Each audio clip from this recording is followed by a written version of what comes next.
Sobre este mismo tema, creo que también vale la pena escuchar y hacer un paréntesis sobre todo lo que tiene que ver con esta batalla entre jueces, ministros, magistrados, porque hay una declaración que da el ministro Luis María Aguilar, que es un ministro nominado por Felipe Calderón, en el que cuestiona la reforma al Poder Judicial. Sabemos que él es uno de los principales opositores a la reforma al Poder Judicial, pero los argumentos que utiliza me parecen dignos de hacer un par de precisiones. Mientras está en una conferencia virtual organizada por Va por Todos MX, abordó la reforma al Poder Judicial y esta propuesta de elegir jueces por votación popular, argumentando que no es una propuesta original porque ya se había pensado, pero en la Constitución de 1917 y que ahí mismo se descartó porque no era viable. Quiero que escuchen esto porque al magistrado Luis María Aguilar se le olvida el tema de la legitimidad. Él dice prácticamente de, si ya quieren elegir a jueces, ministros y magistrados prácticamente por mandato popular, pues también, ¿por qué no elegimos a los integrantes del gabinete? Y aunque créanme, me encantaría que se eligieran los integrantes del gabinete por voto popular. Miren, tengo un par, al menos uno en particular que sí me encantaría someterlo a votación. No, así como de, ¿por qué no? Pero hay una enorme diferencia entre la propuesta que hace el ministro Luis María Aguilar y la propuesta de reforma que tiene el propio presidente Andrés Manuel López Obrador o que se ha presentado sobre la mesa. Y esa diferencia radica, vaya, muy básica y naturalmente en la legitimidad. Nada más en eso. Vamos a escuchar lo que propone Luis María Aguilar. Por eso, el hecho de que se proponga elegir jueces, magistrados y ministros simplemente por el voto de la ciudadanía, pues suena aparentemente muy bien. Qué mejor que elijamos a los jueces y a los magistrados y a los ministros en votación del pueblo.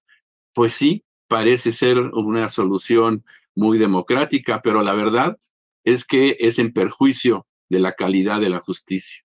Y cuando uno va a querer que lo defiendan, lo que uno quiere es que haya calidad en los jueces, que haya independencia.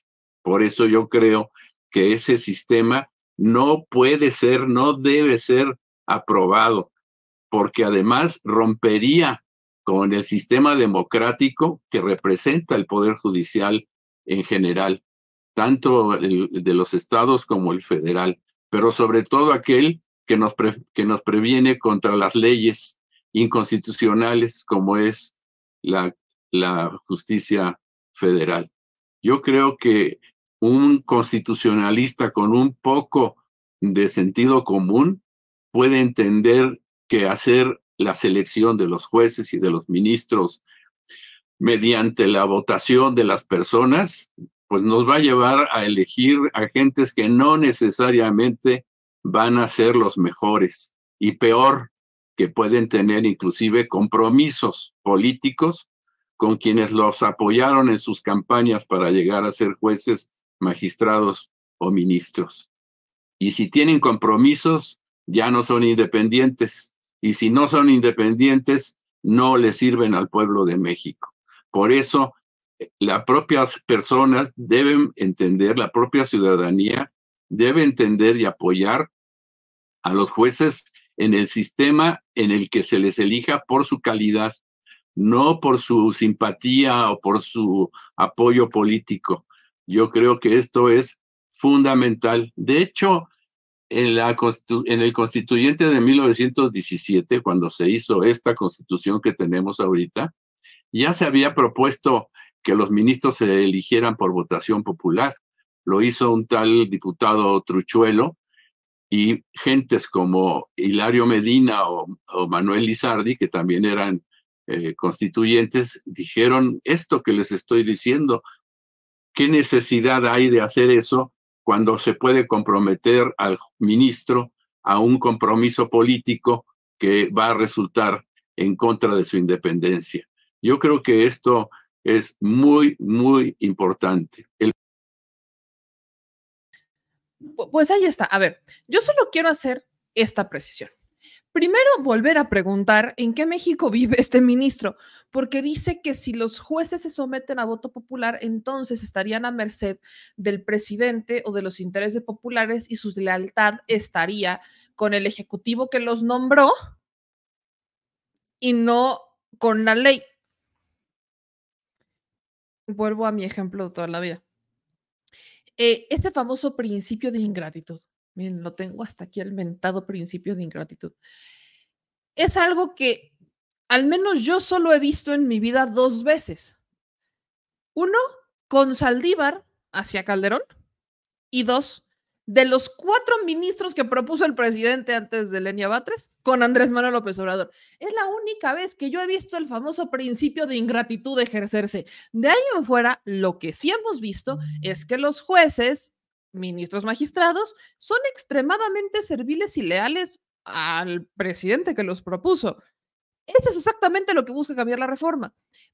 Creo que este ministro ni siquiera se ha atrevido a leer la reforma, porque la propuesta es que sí van 10 perfiles propuestos del Ejecutivo, pero 10 perfiles propuestos del Poder Judicial y 10 perfiles propuestos del Poder Legislativo.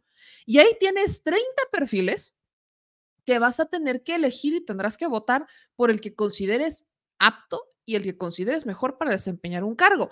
Eso quiere decir que la lealtad de ese juez estará con la ciudadanía para que sea la ciudadanía la que decida si lo tiene o no. Es curioso porque he visto, por ejemplo, a Denise Dresser, ya tiene rato que no hablamos de ella, utilizar argumentos que utilizaban en contra de la revocación de mandato para en este momento utilizarlos en contra de la reforma judicial. ¿Como cuáles, por ejemplo? ¿Se acuerdan cuando iban en contra de la reforma más bien de la modificación por la revocación de mandato, lo que decían? Que iban a someter al presidente o al gobernador a hacer política popular durante 3 años para evitar que el pueblo solicitara su revocación. Entonces, como que planteaban un escenario, lo quiero simplificar porque obviamente utilizan un lenguaje, ya saben, muy elevado de posgrado, palabras que no sirven en realidad. Básicamente lo que te dicen es, si tú sometes una revocación de mandato a un poder ejecutivo, llámese presidente o gobernador, durante 3 años va a estar haciendo hasta lo impensable porque el pueblo esté contento y vote por él en su revocación para mantener el cargo otros 3 años. Ahí es cuando todo México decía, exactamente, ese es el punto, no entiendo qué es lo que está mal. Ese es exactamente el punto de todo esto. El punto es que hagan un buen trabajo, obligados por, aunque sea esta herramienta de si no es un buen trabajo, te corro, para que hagan un buen trabajo. Nunca entendí cuál era el problema con eso, pero aparentemente para personajes como Denise Dresser eso está mal. Y justamente es el argumento que están utilizando en contra de la reforma de jueces, ministros y magistrados. Decir que si los sometes a voto popular, entonces ellos van a tener que hacer o tomar decisiones o emitir sentencias que sean populares para mantenerse en la carrera judicial y que no necesariamente sean buenas. Pero si regresamos a la Constitución, eventualmente si los jueces, ministros y magistrados toman una decisión apegada a la ley y al interés de la ciudadanía a hacer justicia, estarían haciendo algo que la gente quiere. Entonces serían votados. Creo que ahí estamos entendiendo todo el punto. Por eso creo que Luis María Aguilar no ha escuchado esta parte. Ahora, claro que hay complicaciones, yo sí veo varias complicaciones, porque tampoco es como que una garantía que cualquier persona que llegue, aunque no tenga experiencia, ya va a llegar y va a saber exactamente cómo hacer las cosas bien. Hay una curva de aprendizaje y se pueden equivocar, y esas equivocaciones pueden costar caro. Pero también es muy cierto que no por tener muchos años en el Poder Judicial quiere decir que tomas buenas decisiones, porque ya no cometes errores, sino que tomas decisiones que cuestan vidas muchas veces. Y esas decisiones son negligencia. Entonces, partiendo por eso, Luis María Aguilar, yo no sé en qué México vive. Luego dice Luis María Aguilar, vuelven a retomar el caso de que los jueces, ministros y magistrados, si son votados popularmente, no harían un buen trabajo, estarían sometidos al poder. Cuéntenme cómo votaron en la resolución de la guardería ABC. Quiero saber. Es que hay que recordar eso. ¿Cómo votaron? Porque yo solo recuerdo a un ministro que se opuso y fue Saldívar. Y hubo una presión muy fuerte por parte de Felipe Calderón. Pero ahí no existía su principio de ingratitud, ¿verdad? Eso no nos importa. Ahí sí no importaba estar sometidos al poder. ¿Qué pasa con Lainez Potisek, por ejemplo? Es un ministro que ha hecho propuestas, que se ha visto como más participativo, como más abierto, sí, sí es cierto, pero a Lainez Potisek le hicieron una carrera judicial, él no la tenía. Él trabajó en el gabinete, y no solamente en el de Peña, trabajó en gabinete, en la Procuraduría Fiscal muchísimos años. Fue gracias a Luis Videgaray que lo sacan, lo mandan a un tribunal administrativo 6 meses y luego lo presentan como propuesta de Enrique Peña Nieto a ser ministro de la Suprema Corte. Le hicieron una carrera judicial. ¿Con qué cara se quejan de Lenia Batres? Por Dios, neta no tienen cara. Y el último punto, pero creo que es el más importante. Cuando dice el ministro Luis María Aguilar que se debería de elegir, en esa misma circunstancia, también deberíamos elegir a los integrantes del gabinete, yo insisto, a mí me encantaría, yo sería feliz de la vida, pero hay una enorme diferencia y es la legitimidad. Los ministros llegan mediante un esquema de el presidente propone y el Senado dispone. El presidente manda una terna, el Senado es el que vota. El gabinete, ¿cómo llega? Tú votas por un presidente, ese presidente decide quiénes son las mejores personas para ocupar un cargo. Pudiéramos decir que es igual, pero no. Y particularmente en este momento no es igual. Y la simple razón son 36 millones de votos. Esa es la simple razón. Hay una legitimidad de 36 millones de votos que sabían lo que significaba la reforma al Poder Judicial. Lo tienen perfectamente claro. Y no solamente lo tienen perfectamente claro, sino que es por eso que muchos fueron a votar, porque quieren un poder judicial que cambie. Eso es lo que quieren. Hay gente que cree que es suficiente, hay gente que sabe que no es suficiente, pero que entiende que es un primer movimiento. Y esa legitimidad de 36 millones de votos, de 36 millones de voluntades, quieren esa modificación. Esa es una legitimidad que ellos no tienen. Porque de alguna manera te quieren decir que sí, ellos también llegaron por la legitimidad que en su momento les dieron a los presidentes que los proponen y a los senadores que los votan. Pero al mismo tiempo te están diciendo que ellos son independientes de esos poderes. ¿Se dan cuenta de la contradicción en la que caen? Te dicen que son independientes de ellos, pero es gracias a ellos que llegaron.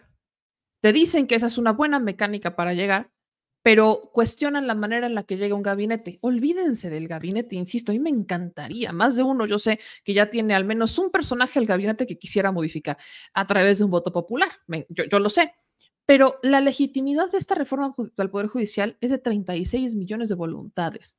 36 millones de voluntades que saben perfectamente lo que quieren y que saben al 100% que es una modificación que están buscando. 36 millones de voluntades. Y cierro con esto que me parece muy interesante y extremadamente importante.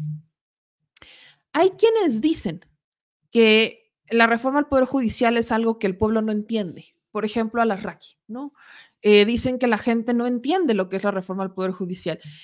Y menciono a Alarraqui por mencionar un personaje, pero en realidad hay muchas personas que dicen, y que ese es justo uno de sus argumentos para ir en contra de la reforma al Poder Judicial, que van por la calle diciendo es que la gente no entiende. El pueblo, la gente humilde, por referirse a la gente con menos recursos o quizás con menos preparación académica, dice, ellos no saben de lo que se les está hablando, ellos no entienden, entonces están haciendo, o sea, van a votar por algo que no entienden. Eso no es cierto. Eso no es cierto.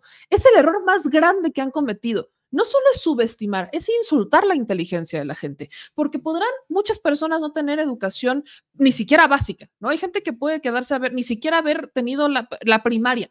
Hay gente que se pudo haber quedado en la secundaria. Hay gente que puede haberse quedado en ni siquiera haber entrado a la prepa y te entienden perfectamente de lo que se trata la reforma del Poder Judicial. ¿Por qué? Porque han sido víctimas del Poder Judicial, porque han sido víctimas de la injusticia. Algunos entienden que no es suficiente, pero que es un gran primer paso para modificar un poder que se ha sentido intocable durante años, años. Es más, si fuera por ellos, ya hubieran corrido a todos los ministros como lo hizo Zedillo en su momento. Ya lo hubieran hecho. Y quiero justo ponerles este video que circula mucho en las redes sociales para que ustedes solitos, que yo sé que me están viendo y me están escuchando, pues terminen de confirmar que no importa la educación académica que tengas, ni tu grado de estudios, ni siquiera lo que te dediques. Saben muy bien de qué se trata la reforma al Poder Judicial. El respeto es una ecuación que va y viene. Si no nos respetan el pueblo y nos llaman ignorantes y que nos están lavando el cerebro aquí con esta propuesta del Obrador, esa es una falta de respeto, amigo. ¿Sí? Las escuelas de derecho que priman en el país, no sacan abogados que le sirvan al pueblo, sacan piezas de repuesto de una maquinaria corrupta que está en el Poder Judicial, supuestamente impartiendo justicia. Es el modo neoliberal, precisamente, de aquellos que les dieron el premio Nobel porque se creían muy intelectuales y decretaron el fin de la historia porque ya habían llegado ellos al poder. Esa es la mentalidad de los abogados que están saliendo de las escuelas de derecho, ¿sí? Con las excepciones de rigor. ¿Sí? El respeto es una ecuación que va y viene. Ahí lo tienen. Ese es el pueblo que sí sabe. No importa la preparación académica que tengan. Dejen de subestimar a la gente. Dirían muchos de estos personajes, dejen de tratar a la gente como si fueran niños que no entienden. Hasta los niños. Hay niños que entienden muy bien de qué estamos hablando.